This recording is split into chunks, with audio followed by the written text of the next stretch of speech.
especially when you've got two pieces of wood coming together on the top. I've got some OCD and I'm a little anal about some of these things. So, man, I don't know what to say. You don't need to say anything. Oh my goodness, that is gorgeous. Oh my goodness, that's amazing. Wow, that is beautiful. If you'd like to follow the process of turning a block of wood like this into a guitar like this, then you've come to the right place. And if you would like to see me give this guitar away, click subscribe, hit the bell.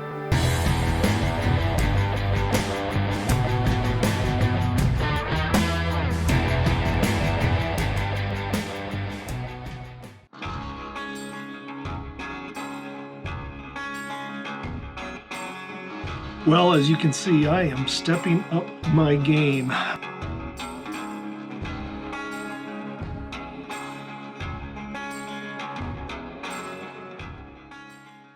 I'm getting the neck put onto this Zerakote X Horizon, and where I've got it at this point is I've got my screws countersunk in there.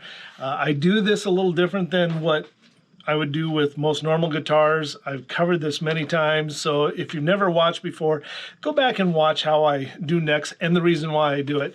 But I'm going to be carving a lot of this down yet and all. But what I want to show you is what we shoot for with the alignment of the neck, especially when you've got two pieces of wood coming together on the top. What we want to see, if at all possible, to have the center line be the center of your neck. So what I've done is I've run this straight edge down. I've made my marks to show where it's at on that side and then on this side, and have made those marks so they're right there. And then the middle line you can see right there where these two halves come together. And I'm going to my centimeter side over here from 8 centimeters to 14 centimeters. So 1, 2, 3, and that 11 is right on the line, and then 1, so 11 is on the line, and then 1, 2, 3, and we got 14. So we got 3 centimeters on both sides of the center line. So really this one turned out to be just right where it needed to be.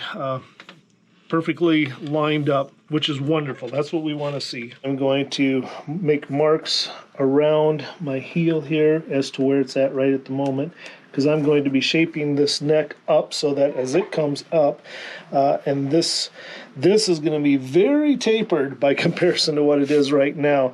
My plan for this has to be just a little bit unique because we've got the multi-ply, and this is going to be sanding and curved down. So obviously it is going to reveal more of this maple. I'm basically going to be taking it down. You can see my line. I'm giving myself a line to follow now because this is going to get tapered a lot. But I want a solid line where it's going to be maple to Zerakote, and it'll be a nice clean line there, and that's going to take some work to make sure that I get that to be how it needs to be. Well, as you can tell by the pile of wood behind me, I do other things besides just work on guitars.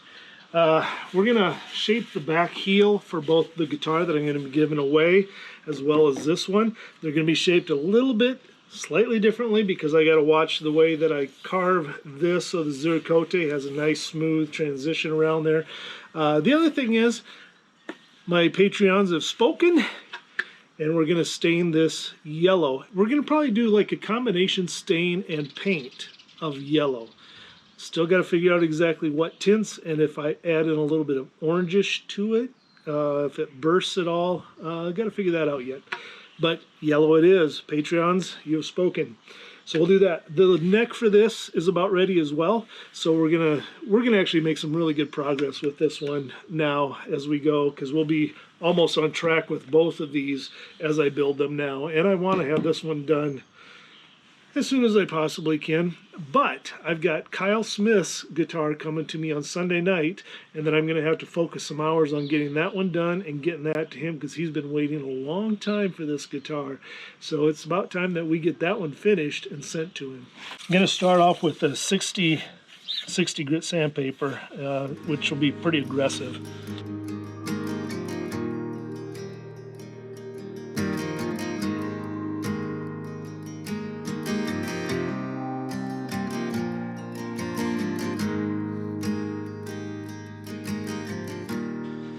Pop that in there, and you can kind of see the profile that way now there.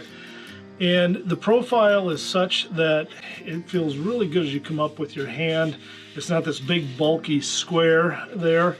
There are some guitars that have big bulky squares there that I do still like. But I do like this better when you just have this nice fluid feeling neck to the body transition with that heel. The first guitar that I had that had this kind of a neck style was a neck through carving guitar that I had that I really liked. It was beautiful. Probably the nicest guitar I had until I started building guitars. And I'm not saying I'm better than them, but what I was doing and the one that I use now weekly is comparable to that one, that carving that I had. But Carvin, which is now Kiesel, good work. They got beautiful guitars over there at Kiesel. So nice stuff there. So now that we got to this point, let's go ahead and transition over to Kyle Smith's guitar and see if we can get that thing finished and sent off. So this is Kyle Smith's guitar. This is going to be the first time that I open it. I have not looked at it yet. I just got it back from the painter. It's been gone for quite some time, actually. And so here we go. I got to put it together yet. So this is just the painted body. It's supposed to be a pearl white. I'll see my initial reaction, then I'll look over it really closely. Oh,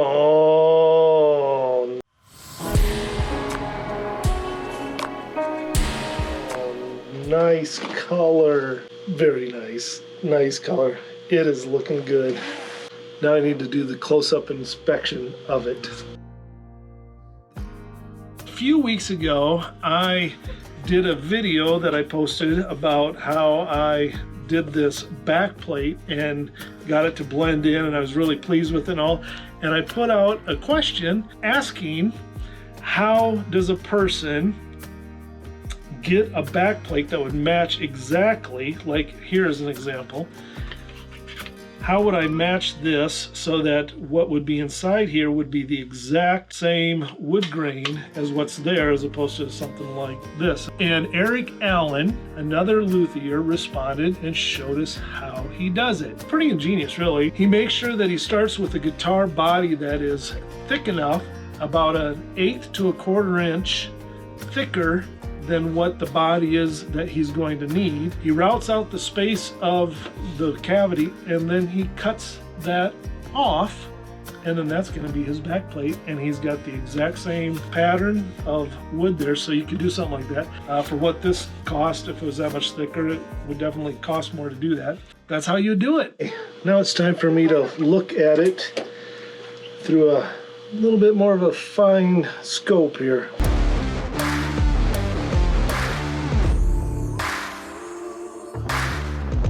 Okay, I've done a close inspection, and that's using these glasses, and then also using, I've got a really thick magnifying glass.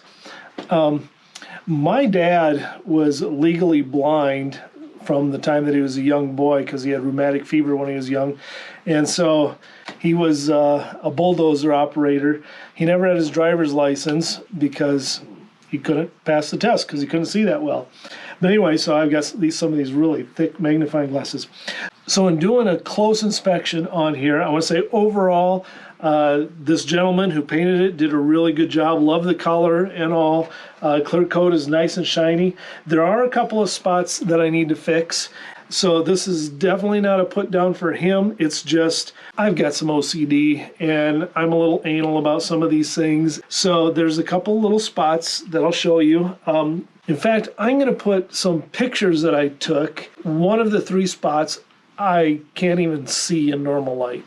One of the spots looks like there's a little piece of dust on the guitar body. And then one of them is like a little pit, like from a bubble. It's very small. That one's right here. I'll show you. So we got this little pit right in here. It looks like maybe it was a little bubble or something, or there's just this little tiny pit there. So, or if it was a piece of dust and then bubbled up, I don't know exactly. I'm pretty confident that I can fix this one. I can do that. The one that I might be able to fix, but I'm not sure. I don't even know if I want to attempt it, is down here. There are a couple of little black spots you see there, and that looks like it's dust or something that got under the clear coat. My thought with that is, if it's just in like the top layers of the clear coat, I could probably fix that. But if it's into the paint, that's going to be really hard for me to fix. Well, I would need to send it back to him to sand it and then re-clear coat. He's like 6 hours away from me, so probably not going to be doing that. So I got a couple little spots. There's another little one right in here, I guess just for size reference. Again, it looks like a little piece of dust. I got really, really bright lights on in here, so you can see everything. Everything stands out, pops out. You see all the flaws. And so having this kind of lighting helps me to just try and take care of a few of those things. I'm going to use some 600 grit sandpaper to start with on the back here. See how that goes. I think I can mostly get this one fixed. I talked with Kyle Smith, who's getting the guitar. I sent him a whole bunch of pictures so he could look at it, because I can't, under good conscience, sell him or send him something that I'm not 100% happy with in how it turned out. And so he took a look at it. He says it's fine. I'm going to give him a little bit of a discount on it for that, but I'm going to see what I can fix here yet. All in all, it's going to be win-win-win. And Uriah, who did the painting, he did a good job. So thank you, Uriah, for painting it. It looks great. And in normal light, it's going to look, it already looks astounding in normal light. I've got some really, really bright lights on here checking it. So just want to say it because I certainly don't want any hard feelings. I'm just, a little bit anal about some things. So I'm going to work on getting that fixed up. All right, I've got my 600 grit wet dry sandpaper. I will use it as wet, and I'm only going to use this on just kind of this little area and then fan it out, and I'm not going to push very hard. I want to see what I can get accomplished here. The other thing that I typically will do, which I will do on this one, is I will have this neck from about right in here down at the headstock down to here. I will have that matte finish. So I will sand that to a 1500 grit, and I do that so that it feels smoother. You can move your hand quicker. And my grandma and grandpa met in a music store. My grandma was playing the piano. She had been playing piano for barn dances and different things like at the town hall. And this is back in the 30s. Then she actually even played with Lawrence Welk. He was out of Yankton, South Dakota. And I don't know, some of you might know who Lawrence Welk is, and it's a music style that's not my thing, but yeah, she played with them, so it's fun for me to have that in the history. I don't know if anybody wants to know those things, but I guess some of you do now, those who stuck through anyway. I'm going to try just a dab of CA glue in there. You can use a CA glue or a super glue. And there's also another product that I was told about from Dave Roussan, and maybe I'll try ordering some of that. If this doesn't work, then I will have that shipped priority or something and get it right away and see if I can take care of that. This already feels better, but yeah, you can definitely see that dip right there. The first thing that I'm doing is just checking to see how this CA glue reacts to the paint, and I'm doing so in the body cavity here because there are different paints and different things that react poorly together, so you'd want to know what you're doing with that and what you're getting into. So I'm checking to see if there's any problems with this.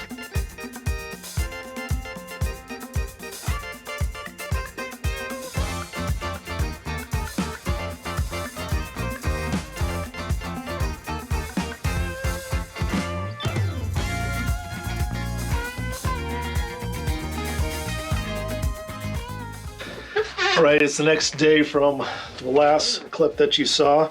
I spent a lot of time last night working on doing some sanding on this guitar. It was like there was a little bit of debris that had been in, especially right in here. Here's a little picture of it. Quick, as you can see, there's a couple of little black dots in there, and they were under the clear coat. The problem was I didn't know how far down it went. Did it go, was it on the other side of the clear coat into the paint or not?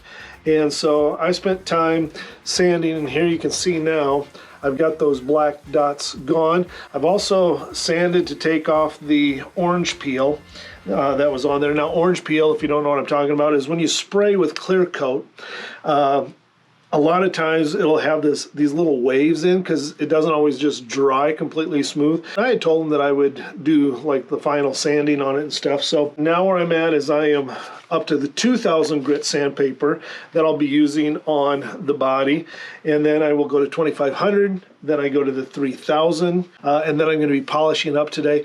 Since I'm going to have everything out to polish at, everything's going to be put in place, I might as well polish this one up. So this one's ready to go, sanded. I gotta tell you though, there is one really interesting thing with this one, and that is that this Toyota white really yellowed with the 1K clear coat on there. I used too much clear coat, way too many layers for this type of clear coat. Because it's for me and I like the aged look, I'm gonna keep it. Because it really, I mean, if you want it to look aged, it looked aged. I kind of like some of that yellowing. In fact, it kind of fits in well with the front. My goal was pearl white. I failed on that, but I'm still liking the results. Let's see what it looks like after I get it polished up. I'm looking at this more and I'm trying to decide, do I want to keep it this way or not? You know, like I said, I like the aged look, but this has some inconsistencies in it that I don't know about. I'm almost wondering, well, maybe I should just go polish it up and see what happens. But I'm thinking, this is my guitar, so I can do with it whatever I want. And those are the ones that I experiment on. Do I go back to my original thought of doing this in black, which obviously wouldn't be an issue then whatsoever. But this almost looks like it's been in a smoker's house for the last 40 years.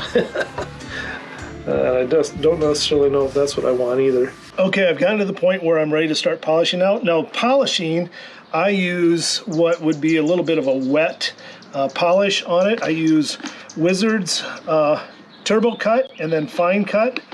And one of the tricks that I found out here is to use these to plug my holes.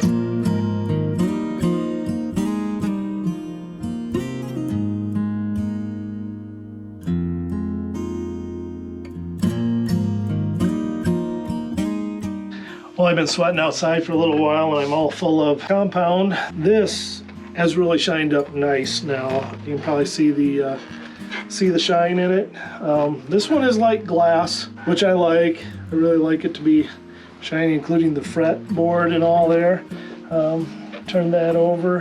What I've decided with this, so I did polish it up. If I were to rename this episode, how to get an aged, a yellowish, or how to get an aged look on your Telecaster, this would have turned out perfect.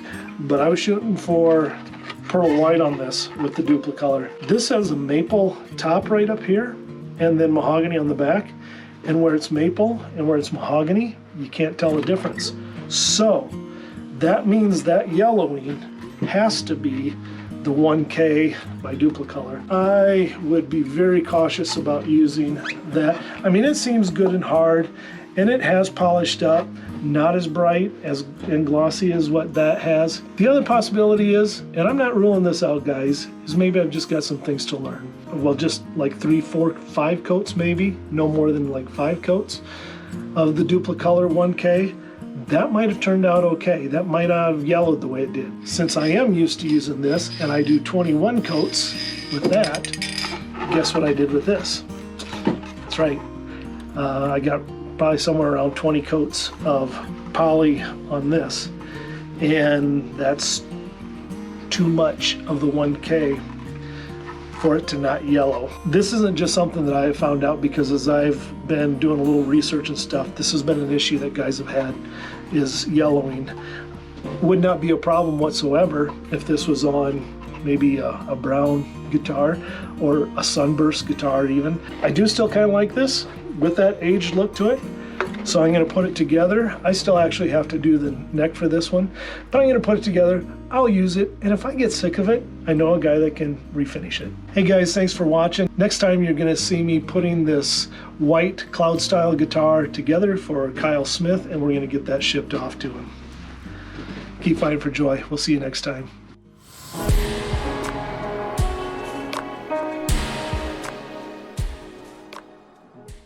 Today and not tomorrow.